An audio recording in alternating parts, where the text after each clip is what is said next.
चला, नमस्कार विद्यार्थी मित्रांनो, मी देवा खुडे सर्वांचं स्वागत करतो आपल्या या लेक्चर मध्ये। ठीक आहे, बघा आपण एक नवीन सिरीज चालू केलेली आहे, प्रश्न समजून घेताना।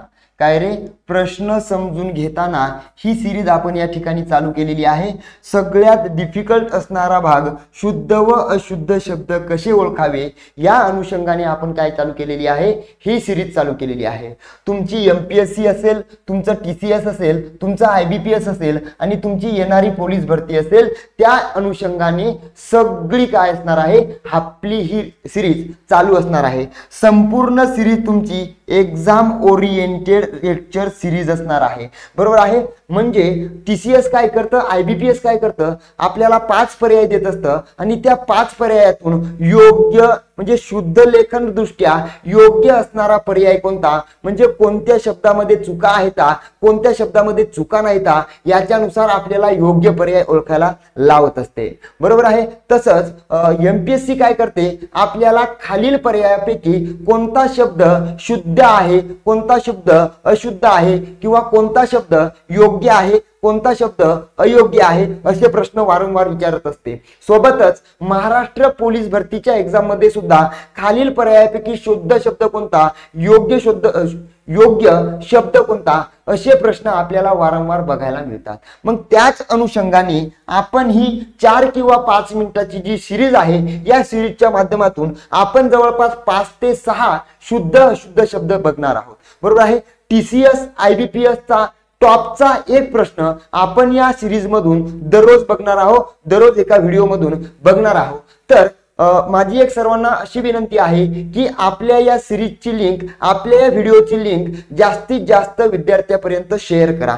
बघा, आजचा प्रश्न विचारला गेलेला होता माढा परीक्षेमध्ये, कोणत्या रे, माढाच्या परीक्षेमध्ये विचारला गेलेला होता, जी 1 फेब्रुवारी 2022 रोजी झाली होती पहिली शिफ्ट। आणि परीक्षा घेतलेली होती, बघा परीक्षा कोण घेतलेली होती रे, परीक्षा घेतलेली होती तुमची टीसीएस न। कोणी घेतलेली होती, टीसीएस न परीक्षा घेतलेली होती। बघा, पाणी दूषित होणार नाही याची काळजी घ्यावी व प्रश्न केलेला आहे, या अशुद्ध वाक्याचे शुद्ध रूप खालील पर्यायातून निवडा। आपल्याला कोणतं रूप निवडायचं आहे रे, शुद्ध रूप निवडायचं आहे, म्हणजे अचूक शब्द आपल्याला या ठिकाणी निवडायचे आहेत।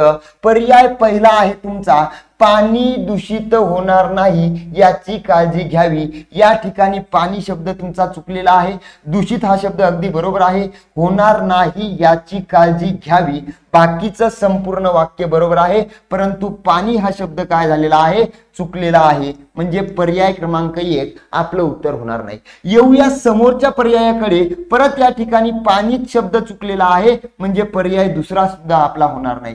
येऊया तिसऱ्या ऑप्शन कडे, पाणी शब्द अगदी बरोबर आहे, पाणी हा शब्द अगदी बरोबर आहे, परंतु दूषित हा शब्द या ठिकाणी चुकलेला आहे, म्हणून पर्याय 3 सुद्धा उत्तर होणार नाही। म्हणजे या प्रश्नाचं योग्य उत्तर आहे पर्याय क्रमांक 4, पाणी हा शब्द अगदी बरोबर आहे, दूषित हा शब्द अगदी बरोबर आहे। या ठिकाणी द्यावी नव्हतं पाहिजे, या ठिकाणी घ्यावी पाहिजे होते, म्हणजे एकदम शुद्ध शब्दाचं जे वाक्य आहे पर्याय क्रमांक 4 आहे। काय आहे रे, पर्याय क्रमांक 4 आहे। म्हणजे पाणी हा शब्द याचा अर्थ होतो हात, आणि आपल्याला पाणी कोणतं पाहिजे होतं, जल या अर्थाने पाणी पाहिजे होतं। म्हणजे आपल्याला पाणी हा शब्द असा पाहिजे होता, दूषित हा शब्द असा पाहिजे होता, आणि द्यावी नसून काय पाहिजे होतं, घ्यावी पाहिजे होतं। हे होतं या प्रश्नाचं एकदम डिटेल मध्ये एक्सप्लेनेशन। आपल्याला पोलीस भरती शब्द विचारतो, पाणी या शब्दाचा समानार्थी शब्द कोणता, तर याचा समानार्थी शब्द असतो हात, परंतु हाच शब्द जर पाणी दीर्घ इकारामध्ये आला तर याचं योग्य उत्तर काय असतं रे, याचं योग्य उत्तर असतं बघा जल। असे प्रश्न आपल्याला वारंवार विचारत असतात, बरोबर आहे। अशाच नवीन नवीन व्हिडिओसाठी द उत्कर्ष मराठी या युट्यूब चॅनलला फॉलो करा आणि या व्हिडिओची लिंक जास्तीत जास्त विद्यार्थ्यांपर्यंत शेअर करा। Thank you so much.